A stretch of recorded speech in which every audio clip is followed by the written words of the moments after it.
¿Qué tal, hermano? Buenas noches. En nuestro segundo estudio de soterología cristocéntrica, en esta noche tenemos como invitado al hermano Landín, Luis Landín, un brother que nos acompaña ya algún tiempo en la iglesia, y hemos estado estudiando esta soterología cristocéntrica. Entonces, pues, a ver, brother, ¿cómo estás? Bien, buenas noches. Buenas noches a todos los que nos escuchan. Bienvenidos, gracias a Dios que nos da esta oportunidad de continuar con nuestro estudio. Es muy importante este estudio de soteriología. Hemos dicho que soteriología es el estudio de la salvación.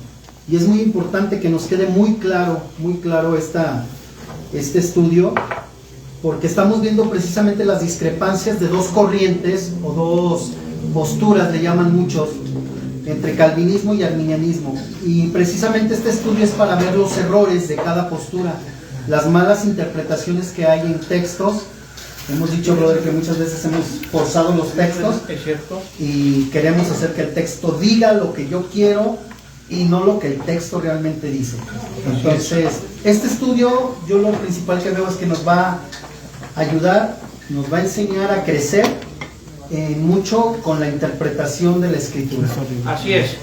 Hermanos, si tienen alguna pregunta, como les hemos dicho, obviamente pueden hacerla, y al final vamos a leer en algún tiempo que hemos decidido poner para responder. Si no, se responderán en el siguiente capítulo, ¿verdad? Pero bueno, por lo pronto vamos a iniciar. Como ven, la semana pasada iniciamos con un poco de historia. Fue algo tedioso y largo. Hoy vamos a meternos un poco más a las controversias. Pero antes de empezar con las controversias, voy a asentar las bases de la cristología cristocéntrica, de la soteriología cristocéntrica, perdón. Dice, vamos a basarnos en 4 textos que hablan que Cristo fue preparado antes de la fundación del mundo para la salvación. Con esto, ¿qué queremos decir? Que el Señor tuvo un plan desde el principio, antes de la creación, para la humanidad, para salvar a todos nosotros, y tiene sus formas también este plan, porque no es un plan, como le llaman, que solo viene de un lado, sino es un plan en el cual Dios atiende también a las oraciones, Dios atiende también a lo que está aconteciendo, y es un Dios vivo, es un Dios verdaderamente que tiene un propósito para el hombre. Entonces vamos a leer, brother. Voy a empezar antes de que darte la palabra. En Primera de Pedro, capítulo 1, versículo 19, si lo quieren leer desde sus casas, a los que estén viendo, dice la Biblia, después de que habló de que fuimos rescatados de nuestra vana conversación, dice en el 19, sino con la sangre preciosa de Cristo, como un cordero sin mancha y sin contaminación, ya ordenado de antes de la fundación del mundo, pero manifestado en los postrímeros tiempos por amor de vosotros, que por él creéis a Dios, el cual le resucitó de los muertos y le ha dado gloria, para que vuestra fe y esperanza sea en Dios. Eso es por parte de Pedro.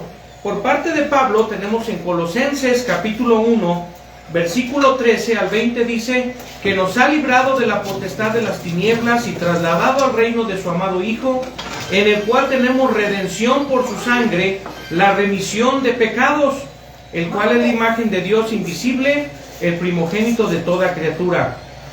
Porque por él fueron criadas todas las cosas que están en los cielos, está hablando de Cristo, y de las que están en la tierra, visibles e invisibles, sean tronos, sean dominios, sean principados, sean potestades, todo fue criado por él y para él, y él es antes de todas las cosas, y por él todas las cosas subsisten, y él es la cabeza del cuerpo, que es la iglesia.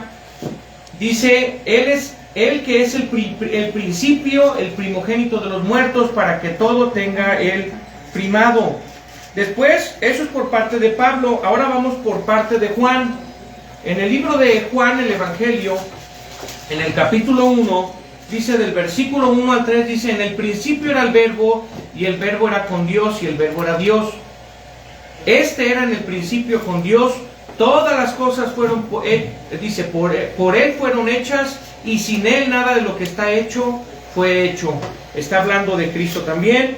Y ya por último, Hebreos capítulo 1, dice el versículo 1 al 6, Dios, habiendo hablado muchas veces y en muchas maneras en otro tiempo a los padres y a los profetas, en estos postreros días nos ha hablado por el Hijo, el cual constituyó heredero de todo, por el cual asimismo hizo el universo, el cual siendo el resplandor de la gloria y de su misma imagen y de su sustancia, y sustentando todas las cosas con la palabra de su potencia, habiendo hecho la purgación de nuestros pecados por sí mismo, se sentó a la diestra de la majestad en las alturas, hecho tanto más excelente que los ángeles, cuanto alcanzó por herencia más excelente nombre que ellos.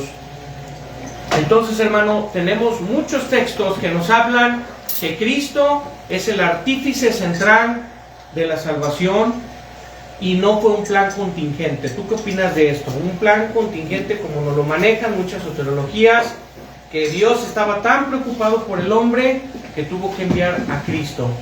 A lo mejor no lo enseñan así de una manera profunda, pero tú sabes que en su seriedad, en sus temas, lo llegan a ver de esta manera. Sí, esto es lo que ellos llegan a... Cuando uno se mete a estudiar estas dos posturas, es lo que terminan queriendo defender la soberanía de Dios, ¿sí? Caen en el humanismo. O sea, dicen, el hombre es el centro de Dios. El hombre fue rescatado porque Dios amó al hombre. Bueno, sí, Dios ama al hombre, pero lo ama para glorificar a Jesucristo. O sea, lo salva para glorificar a Jesucristo. El centro de todo es Jesucristo. Es como por allá vi una película, ¿no?, que se llama Daño Colateral. Si lo queremos ver así, es el hombre es salvado, pero no es el centro. El centro es Jesucristo. El hombre es salvado para glorificar a Jesucristo. Aquí el tema es, por eso es cristocéntrica. Y estas dos posturas muchas veces caen en el humanismo. Empezamos a ver a Dios, a analizar a Dios desde mi postura humana o desde mi perspectiva humana. No. Por eso caemos en este tipo de errores y de desviaciones. Hay que pararnos en una perspectiva de Dios.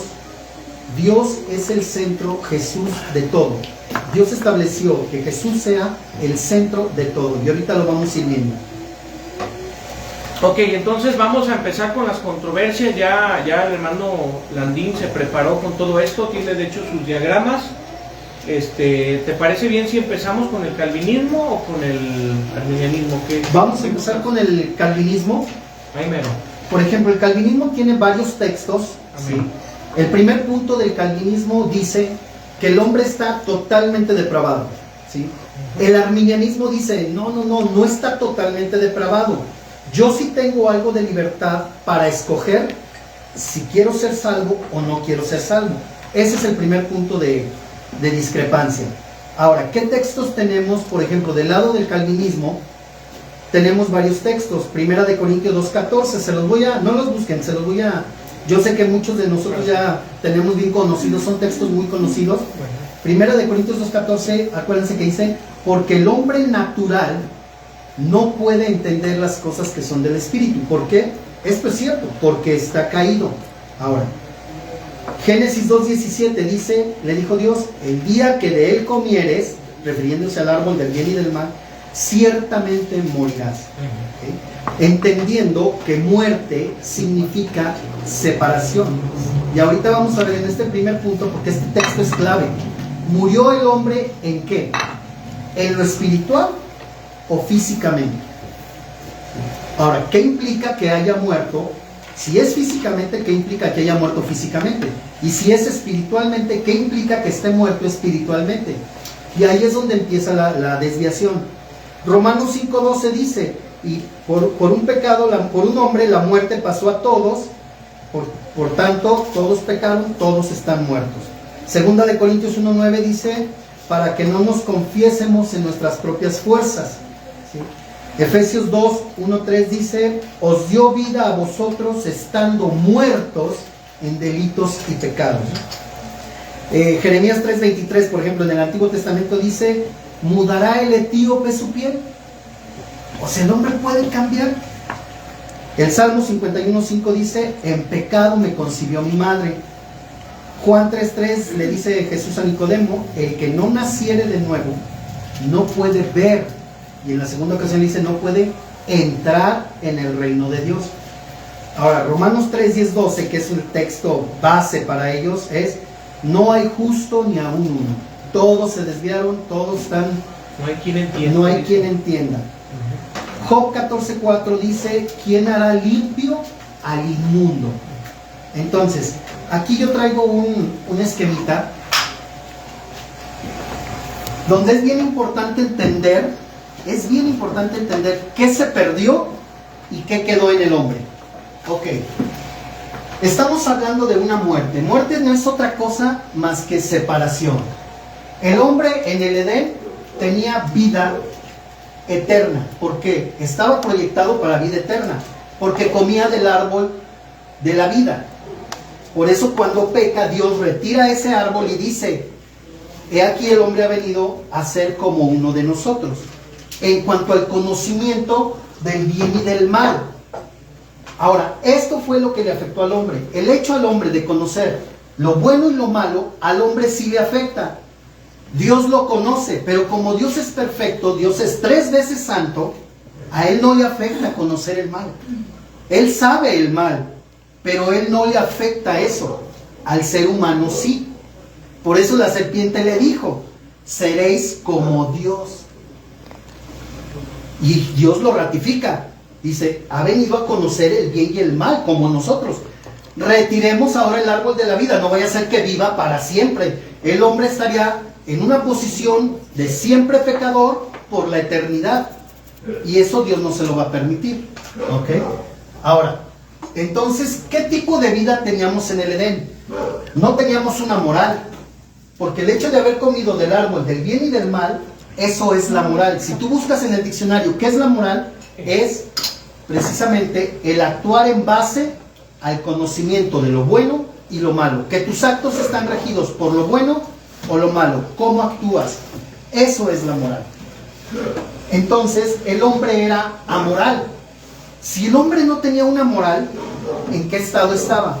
En un estado de inocencia, de gracia. No tenía culpa, era inocente. No tenía culpa. Eso es lo que se perdió.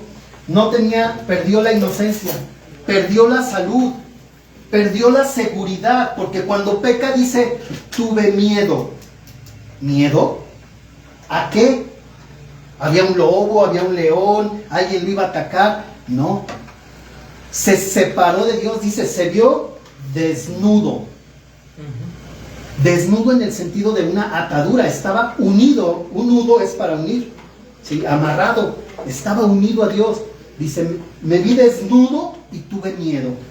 ¿De dónde vino ese miedo?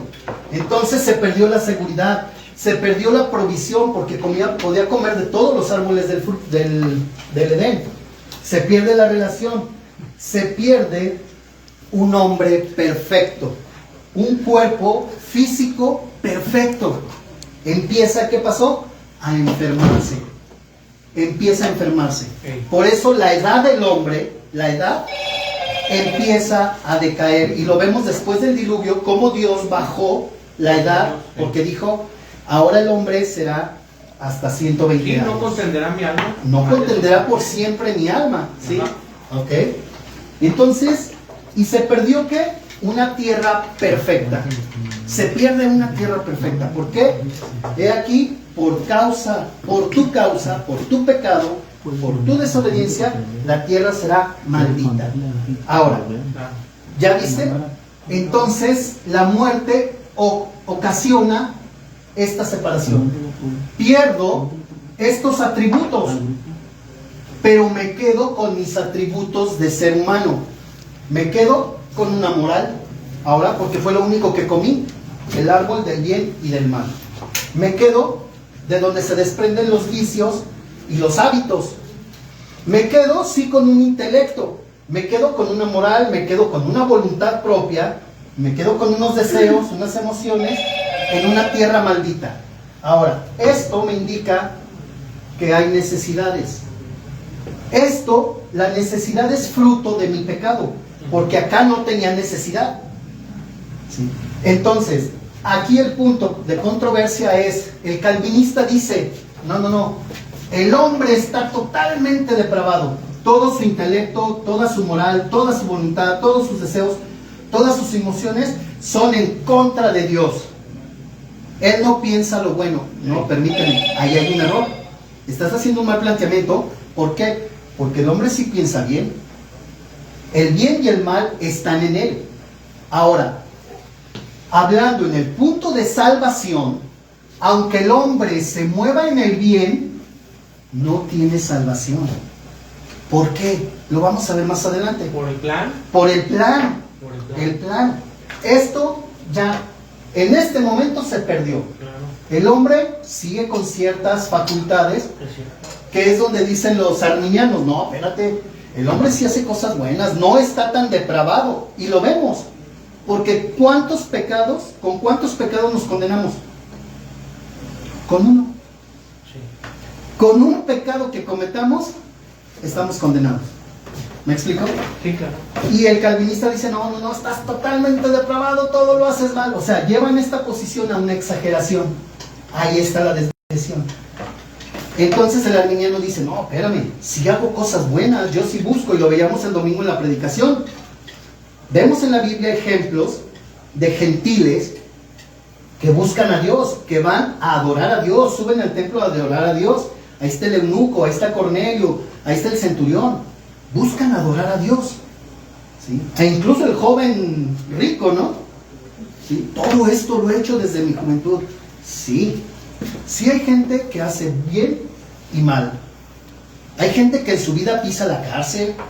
Hay gente que en su vida realmente se comportan de una manera ejemplar. Entonces, perdón hermano, entonces Sí. podríamos demostrar, por ejemplo, que el hombre, desde el principio que Dios le hizo para necesitar de un Cristo, de un Salvador, Claro. o el Salvador fue a partir de esa muerte espiritual. No. Esto ya lo tenía contemplado Dios de su presciencia, desde su conocimiento previo, desde la eternidad. Esto no fue algo casual, esto no fue que a Dios se le salió de las manos, que el hombre podía pecar. No. Precisamente aquí está el libre albedrío. Ya vamos a entrar al punto del libre albedrío. Dios ya tenía contemplado todo eso.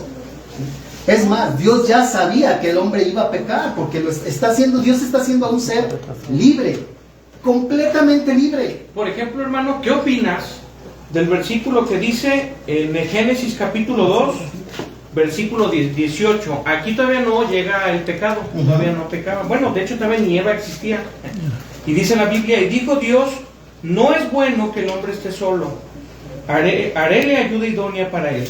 ¿Qué función está cumpliendo Dios aquí para ti con Adán? Dios está mostrándonos que Él está al tanto de todo.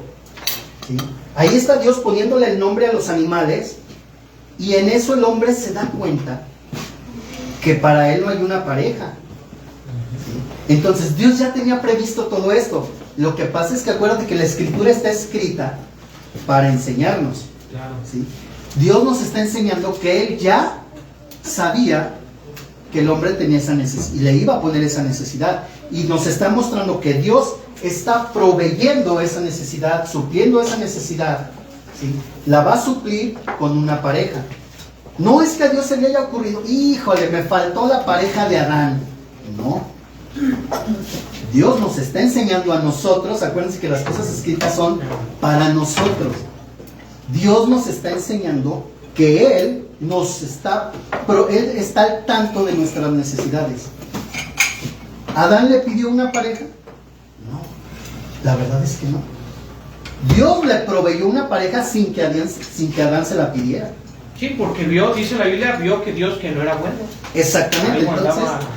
pero no es que a Dios se le haya faltado eso. Dios ya lo tiene planeado. Todo lo que Dios hace ya está planeado. ¿Sí? Ajá. Esa libertad del hombre ya estaba planeada. Que el hombre cayera ya estaba contemplada. Sí, claro. Muy bien, hermano. Entonces, ¿vas a decir algo acerca de los puntos del arminiano del libre albedrío. ¿Tienes algún versículo para esto? Para ver la diferencia de la depravación total. Bueno, mira, hasta aquí quiero, esto creo que si hay alguna duda, pues ahora sí que manden sus preguntas. Y volviendo al punto cristocéntrico, el Evangelio, en este sentido, el Evangelio, acuérdense, es una invitación. El Evangelio no es una imposición. A mí me gustaría que alguien me mostrara algún texto donde Dios imponga o Jesús imponga el Evangelio. No, Jesús siempre presentó el Evangelio como una invitación. Hablando de eso, hermano, ¿encontramos el calvinismo en el Antiguo Testamento de alguna manera? ¿Podríamos encontrar donde Cristo elige y los forza a que crean algo?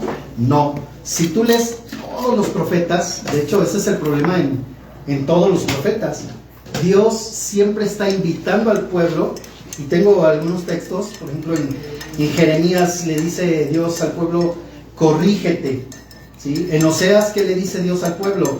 Hasta los sacerdotes, se olvidaron de mi ley, me dieron la espalda, regresen, tórnense a mí, ¿sí? Entonces Dios, vemos en los profetas la mano siempre extendida de Dios para salvar, siempre acercándose al hombre. De hecho en Isaías dice, todo el tiempo les extendí mi mano a un pueblo rebelde. Entonces en los profetas siempre vemos actitudes. Es bien importante analizar esto. Una actitud, tú no puedes tener una actitud si no la has decidido tenerla. Todas las actitudes son decisiones propias. La rebeldía es una decisión. Entonces, lo que pasa es, Dios nos invita, pero el hombre no quiere, ¿sí? Y de eso tratan todos los profetas. De hecho, por eso fue el exilio a Babilonia, porque el pueblo no se quiso tornar a Dios. Ahora, dentro de todo el pueblo hubo algunos que sí. Es cuando entramos a otro punto, vamos a ver ese otro punto, cuando dice Dios que se reserva. Cuando dice Dios que se reserva es si hay alguien, ¿sí?, que sí me está buscando. ¿Sí? Por su propia voluntad. Por su propia voluntad. Cuando el calvinista dice no hay quien busque a Dios. Bueno, vamos a analizar un poquito. Me gustaría analizar contigo este salmo que cita Pablo, que es casi la base de los calvinistas. Romanos 3:10 al 12. Si nos acompañan para allá así rápidamente, porque este texto es muy interesante. Romanos 3:10 está hablando Pablo.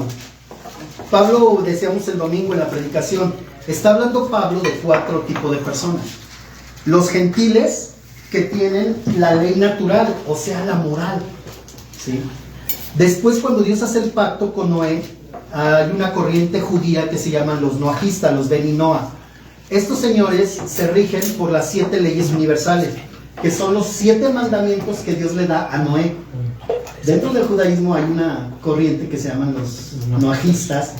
De hecho, 2 de las personas que están con Job son profetas noajistas, ¿sí? Entonces, por eso es que dices tú, bueno, estos hombres que vienen con Job, ¿de dónde sacan tanta sabiduría? 2 de ellos son noajistas, y el otro, Elifaz, si no me equivoco, él es descendiente de los madianitas. O sea, es descendiente de la concubina de Abraham, de Setura, ¿sí? Entonces, de alguna manera los madianitas traían doctrina abrámica, ¿sí? Y pero este es otro tema muy... Vamos allá a Romanos, por favor. Dice, fíjense bien, Romanos. Si quieres tú leer el Salmo 14 y 53, porque son los 2 salmos que Pablo está citando. Leo Romanos 3:10. Dice Pablo, como está escrito, no hay justo ni aun uno, no hay quien entienda, no hay quien busque a Dios. Todos se apartaron, a una fueron hechos inútiles, no hay quien haga lo bueno, no hay ni aún uno. Hasta ahí Pablo está citando el Salmo 14 y el Salmo 53, ¿sí? Pero si tú lees bien los salmos, de hecho hay una versión que me gustaría mucho que ustedes si la pueden descargar, que es la NTV dramatizada. En esta versión, fíjense bien cómo la narra. Está diciendo, ¿quieres leer el Salmo, por favor? El 14 El dice, 14. dijo el necio en su corazón, no hay Dios, corrompiéronse, hicieron obras abominables, no hay quien haga el bien. Jehová miró desde los cielos sobre los hijos de los hombres, por ver si había algún entendido. ¿Qué buscará a Dios? Todos declinaron juntamente, se han corrompido, no hay quien haga el bien, no hay ni siquiera uno. Muy bien. Pablo cita el Salmo hasta aquí, hasta el verso 3. Pero si tú continúas leyendo el Salmo, vas a entender bien el contexto de lo que está citando Pablo. Fíjate bien.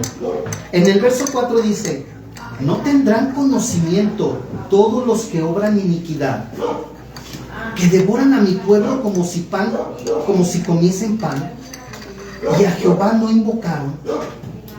Allí temblaron de espanto, porque Dios está con la nación de los justos. Ojo, aquí el Salmo ya está hablando de que sí hay justos. Entonces, el Salmo, por cómo empieza, es bien importante entender esto, porque luego precisamente hacemos estas doctrinas. Dijo el necio en su corazón. Es lo que está diciendo Pablo. Pablo se está refiriendo ¿a quién? A un necio. Y la necedad, ¿no?, es una actitud. Claro. ¿Sí me explico? Es una actitud voluntaria, es una decisión. Entonces, por eso dice: el consejo del pobre habéis escarnecido, por cuanto Jehová es su esperanza. ¿Quién diese de Sión la salud de Israel? Entornando Jehová la cautividad de su pueblo, se gozará Jacob y se alegrará Israel. Fíjate bien, yo en este salmo me imagino a David sentado, meditando, viendo cómo se comporta el pueblo. Y es un salmo de decepción, es un salmo de tristeza, es un salmo de lamento, porque está David pensando y viendo cómo está obrando el pueblo, como cuando nosotros decimos, no, todo está mal. O sea, hasta los deportes, te quieres meter a un fútbol o algo y ves que también están bien corrompidos, la política, la religión, es que todo está mal. Yo me imagino que David es lo que está viendo. Todo está mal, no, todos andamos mal. Y concluye David: nadie hace lo bueno. Pero si te fijas, David no se incluye. David dice: todos pecaron. Está hablando en tercera persona, si te fijas. O sea, David no dice: híjole, todos pecamos. No, es una meditación que está haciendo David en estos dos salmos, porque el Salmo 14 y el Salmo 53 son los mismos. Es el mismo. Entonces, hay que entender, cuando Pablo cita este salmo, hay que entender todo el contexto del salmo. Es un salmo de decepción, de decir: caramba, no hay nada bueno, no vale la pena.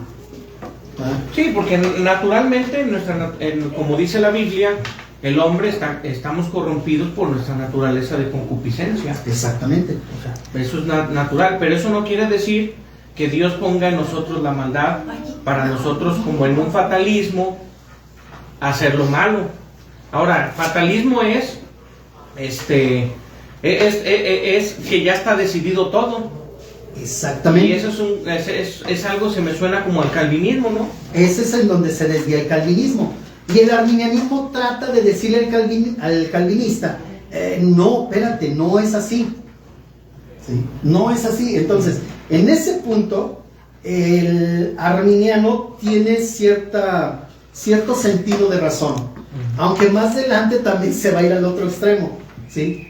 Pero en este punto, sí le está diciendo al calvinista: espérate, no todo está mal.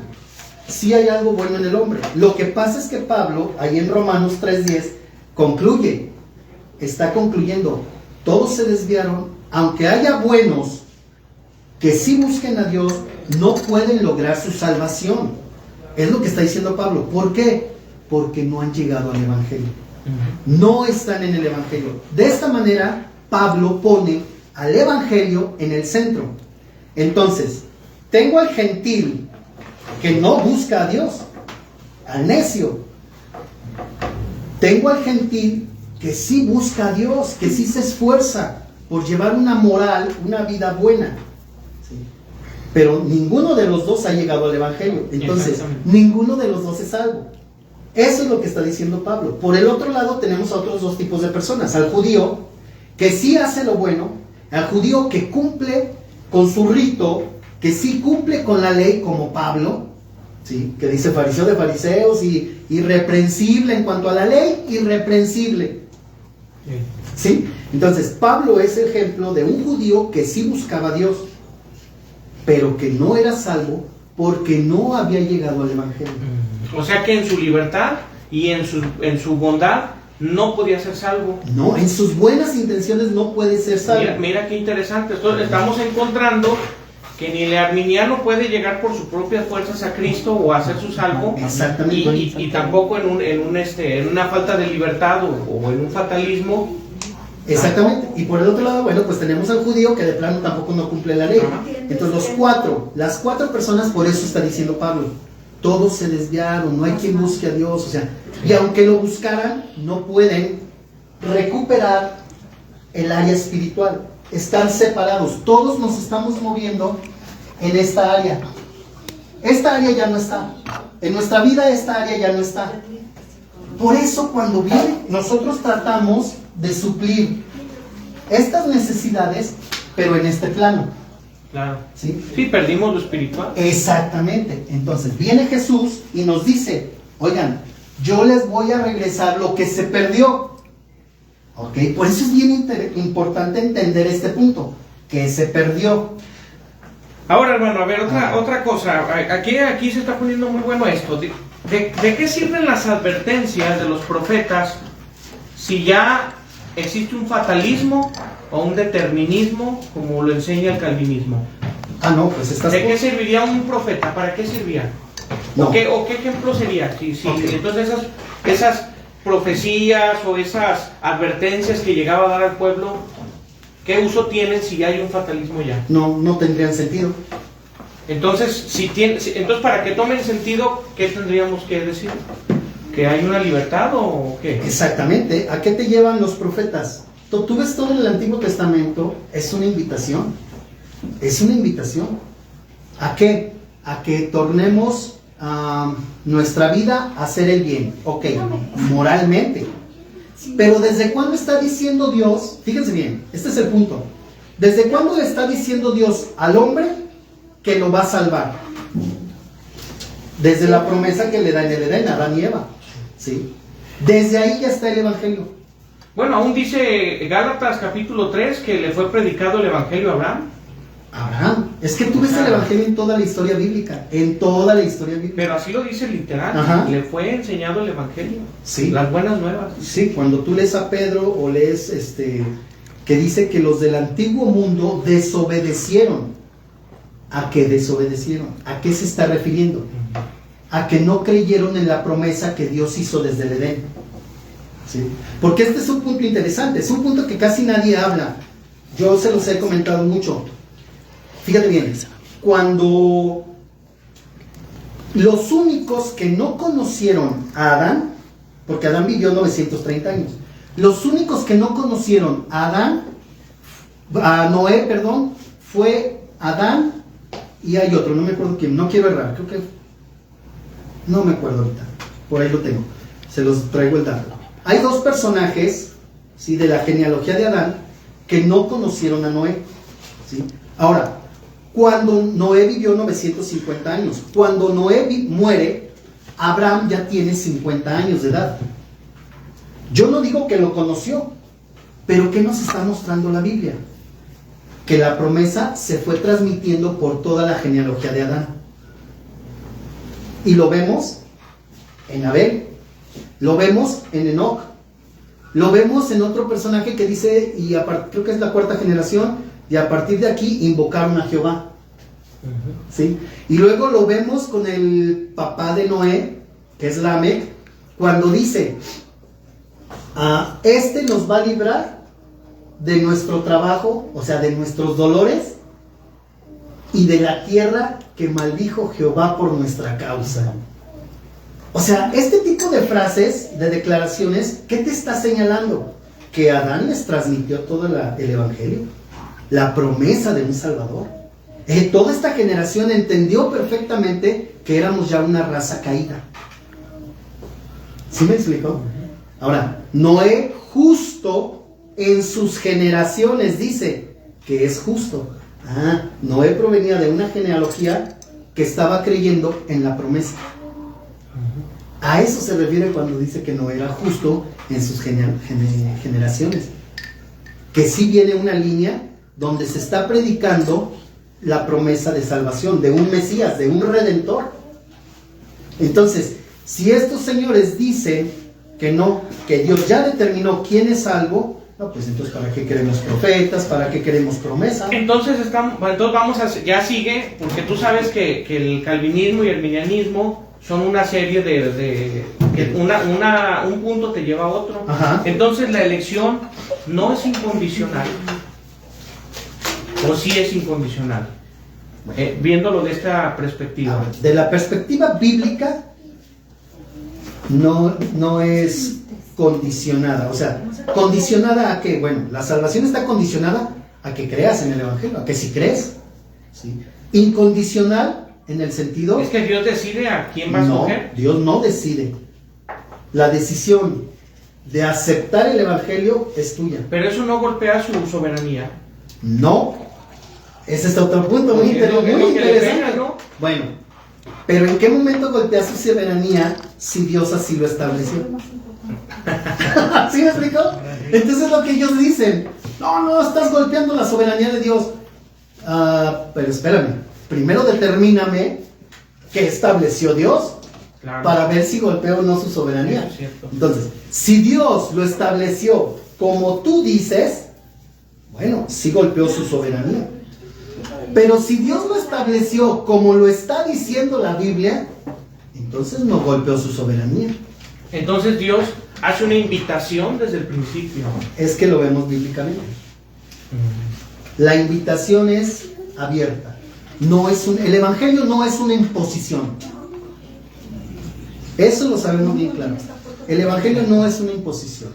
Hay una historia del fatalismo, porque esto se apega mucho al fatalismo, la elección incondicional, claro, que el que va a ser salvo lo va a hacer sí o sí, llueva, truene, o quiera o no quiera, hagas lo que hagas. Y hay una historia que leí en un libro que me gustó mucho acerca del molinismo, donde nos dice que había una persona que fue de su tierra, fue a Damasco, que quedaba cerca de 2 horas a caballo. Entonces dice que estaba la muerte por ir rondando, y cuando él entró al cuarto donde estaba la muerte, dice que la muerte se sorprendió, dice que se asustó, pero obviamente él también se asustó mucho y salió corriendo a su pueblo de nuevo, de la fiesta de Damasco, y llegó en media hora. Y cuando llegó ya estaba la muerte esperándolo en la puerta de su casa. Y la muerte pues como que se tranquilizó, y luego él le dijo: oye, ya, antes de que me mates, ¿por qué te asustaste en Damasco?, le pregunta. Y la muerte le contesta: pues es que yo tenía una cita contigo aquí a esta hora, pero me sorprendía que estabas en Damasco. Yo dije, ¿cómo lo voy a matar si está 2 horas? Ya no va a llegar a su cita conmigo. Bueno, esto es una historia de fatalismo. Que hagas lo que hagas, ya está predeterminada tu muerte, tu vida, tu salvación o no. Exacto. Pero, ¿esto es bíblico? ¿Será bíblico? No, para nada. O sea, el Evangelio siempre es una invitación. Mira, y basta con ver nuestros testimonios. ¿Cómo nos alcanzó el Señor? ¿Sí? O sea, el Señor dice, yo lo veo en mi persona, todo el tiempo estuvo la mano extendida, ¿sí?, de Dios. Ahora, hay quien llega al principio, en medio o al final de su vida en creer. Pero platicábamos el otro día con el pastor José. Dios, tú tienes la oportunidad hasta tu último aliento. Y lo vemos en el de la cruz, los 2 ladrones, ¿sí? El último, uno ya vio el testimonio de Jesús y creyó. Y todavía el otro le reconviene, le dice: bueno, tú ni en el suplicio temes a tu Dios. O sea, fíjense, esta es la actitud de un necio. Es impresionante, esto es impresionante, bro. O sea, y no quiso. Es cierto. Entonces, nada más para ya cerrar este punto. La elección incondicional que dicen los calvinistas es: Dios es soberano y decide a quién salvar. Hagas lo que hagas, tú ya estás determinado, señalado, marcado para ser salvo. El otro, aunque quiera ser salvo, ese no, porque yo, Dios, no lo escogí. Fíjate que eso es fatalismo. Escuché algo muy interesante. Dicen que la elección es incondicional, pero la salvación está condicionada a que creas. Puede ser algo incondicional y al mismo tiempo estar condicionado.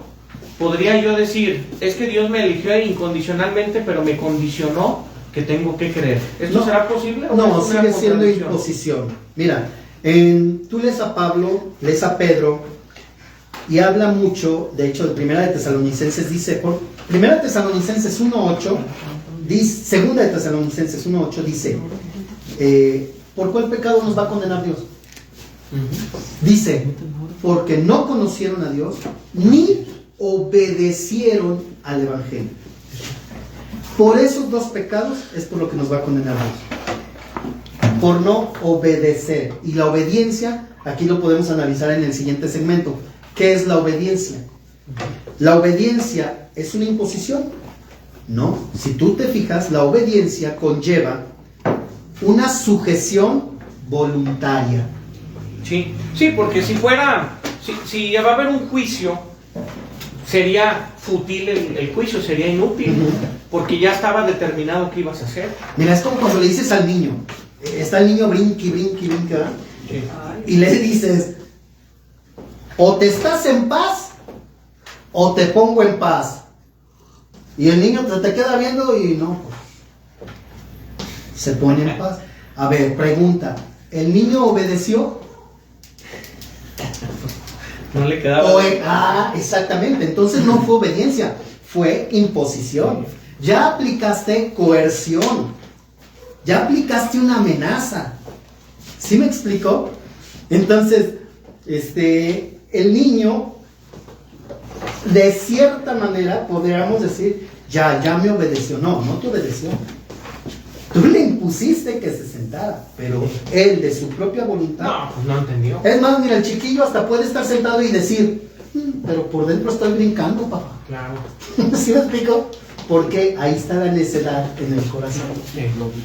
Pues mira, brother, ya el tiempo se nos ha venido encima, pero a ver, ¿hay alguna pregunta en el Facebook, hermanos? Mi hermano Sergio, ¿no?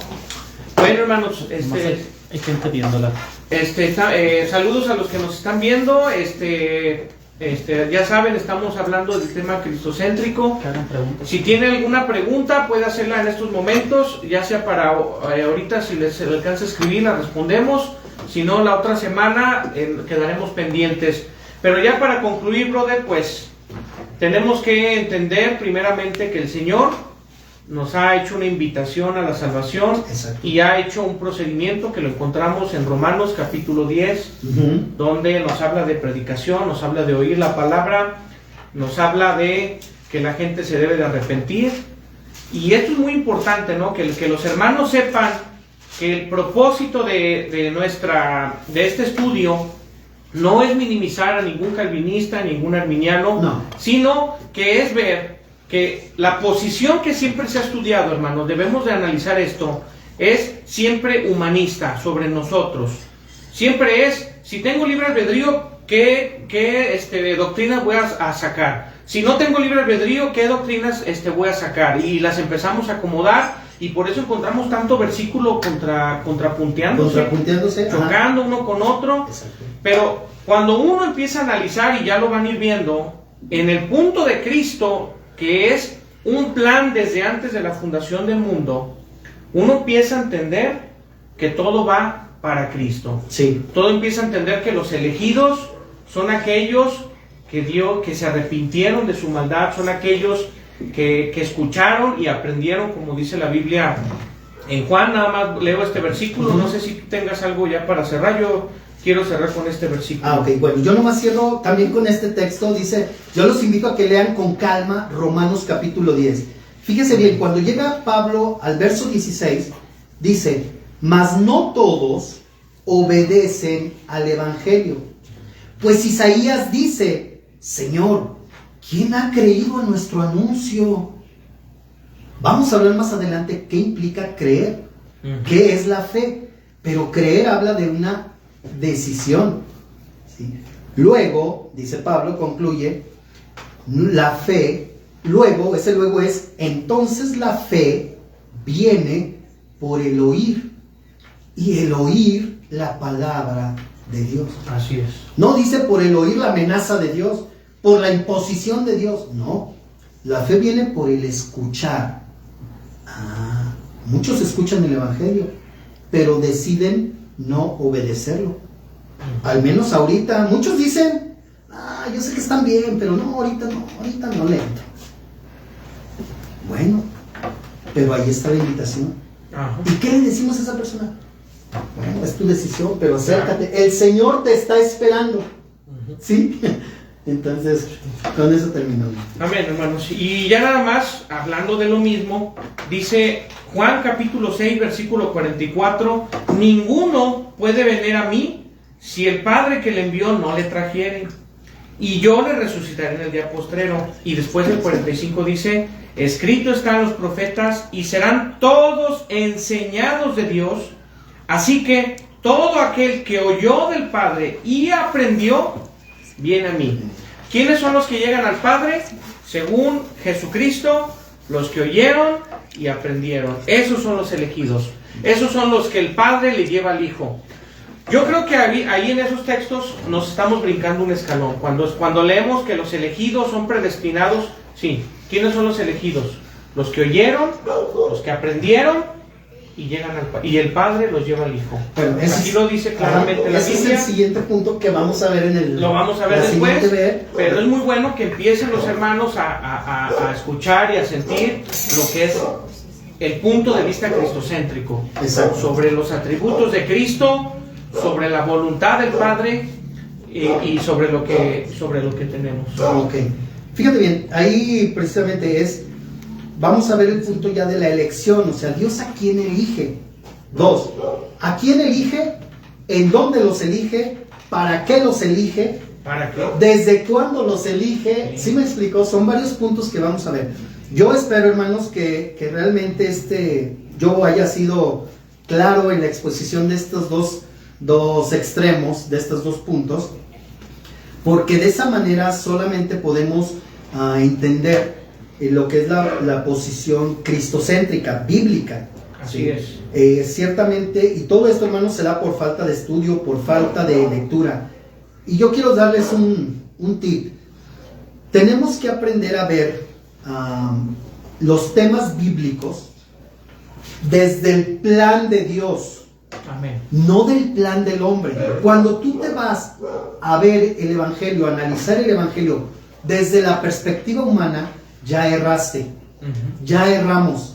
Tenemos que ver el plan de Dios, la perspectiva bíblica, desde la posición de Dios, ¿sí? O sea, es el plan divino. Necesitamos entender bien el plan divino. Cuando nos paramos aquí, van a empezar a encajar muchos textos, ¿sí? Vamos a empezar a depurar muchas enseñanzas que por ahí traemos mal.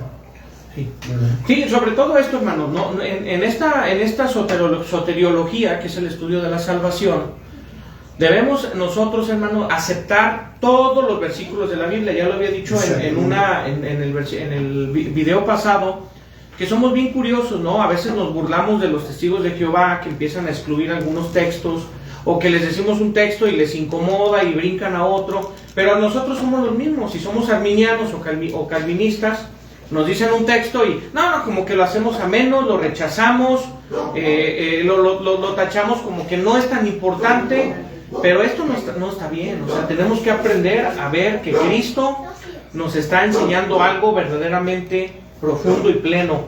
Y a mí me gusta esto que tuvimos hoy, hermano, de aprender desde un punto cristocéntrico, que nosotros ya estábamos planeados, pero no nosotros individualmente, sino la humanidad. La humanidad está planeada. Dios tuvo un plan de salvación para la humanidad. Y tenemos que dejar de verlo de un tema de yo. Es que yo, Josué, tengo que ser salvo y Dios iba a hacer todo lo posible porque yo fuera salvo. Esto es algo muy humanista, hermano, y debemos aprender a soltar, y debemos aprender que el plan de Cristo fue para la humanidad, no para una persona en específica. Vamos a atender todos los textos, de veras nos pusimos a estudiar todos los textos que parecen que van en contra de esto y que dicen lo contrario, pero cuando uno los analiza en su contexto, uno se da cuenta que hay un orden, como lo decíamos en el versículo pasado de Hechos, donde parece que los que estaban ordenados para ser salvos, pero cuando tú lees el contexto te das cuenta que el ordenamiento fue para salvar a los gentiles también, no nada más a los judíos. Sí. Y uno se da cuenta del plan desde una perspectiva de Cristo, de su propósito desde que inició la tierra. Sí, de hecho hay un texto también en Pedro, donde dice Pedro que los que están ordenados, ¿sí?, en salvación, dice, pero también los que están ordenados para condenación. Ay, parece la doble predestinación. Entonces dices, ah, caray. A ver, entonces, sí. Pero ¿a qué se refiere ordenados? Ordenados se refiere a señalados, marcados, personalmente, determinados, o sea, así como una marca personal ya en el fútbol, ¿no? Sí, o sea, o fue un plan para los que no creen. O está hablando de un orden, como en el orden de la creación, dice, porque muchos iban llegando a la iglesia los que eran ordenados para salvación. Ah, bueno, un orden, o sea, hay un orden, Dios trae un orden. Sí. ¿Por qué? Porque Dios es un Dios de orden y lo vemos en muchos aspectos bíblicos. Entonces no significa, ay, a este sí lo ordeno, o le ordeno que sea salvo, y a este ya ordené que este no sea salvo. No, no es así. No, eso habría también ahí de parte del Señor distinción de personas o rechazo. O sea, y eso sería en contra de su voluntad, porque la misma Biblia dice que su voluntad es que todos sean salvos. Exactamente. Entonces, sería ya esos textos ya no encajarían. Sí, sería borrar un texto y luego aceptar otro, y tenemos, por eso hay que explicar. Hermano, ya nada más para terminar, Okay. ¿podrías darnos un pequeño resumen nada más de este esquema y ya cerramos, por favor? Ok, en el Edén teníamos la vida espiritual y la vida física unida. Todo está unido. Amén. ¿Sí? Ahora, viene el pecado y el pecado hace esta separación. Muerte significa separación. Hay una separación de lo espiritual en el hombre con lo anímico, con lo físico. ¿Sí? Entonces, ya el hombre estando aquí, ya no puede hacer nada para recuperar lo que perdió, porque fue desterrado del Edén. ¿Sí? Entonces, él, aunque tenga una moral, no puede regresar a esto. ¿Cómo se junta estas dos paredes otra vez? ¿Cómo se une esta separación? Es por eso que vida significa unión, muerte significa separación. Viene Jesús y nos dice, en mí está la vida eterna, en mí está la unión otra vez. Por eso tantos textos de Jesús, tanta palabra de Jesús, y Pablo las confirma. Ahora somos adoptados. Una vez que llegamos al Evangelio, ahora somos adoptados. Éramos ya nadie. Estábamos separados, alejados, todo. Aunque dentro de estos hubo un pueblo, que fue el pueblo judío, que se le dio la promesa, encargados de decirle a todo el resto de la humanidad, este plan de salvación, no lo hicieron. No lo hicieron. Sí. Ahora, no todos, dice Pablo, aunque no todos no creyeron. Hay unos que sí creyeron. Eso lo vamos a ver también más adelante. Pero vamos, el hombre ya no puede hacer nada para unirse a esta vida que perdió. Sí, por sí solo, obviamente. Por sí solo no. Sus buenas obras y sus malas obras no le ayudan. ¿Sí? Necesitamos precisamente a Cristo. Aquí en medio necesitamos el puente, es Cristo. Por eso la doctrina es cristocéntrica. Así es. ¿Sí me explico? Hasta ahí yo espero que haya quedado claro, hermanos. Pues buenas noches, hermanos, Dios los bendiga. Estamos aquí transmitiendo en vivo y como les digo, cualquier pregunta pueden dejarla ahí en la página. Les amamos en el Señor. Que pasen buenas noches, Dios les bendiga. Buenas noches. Amén.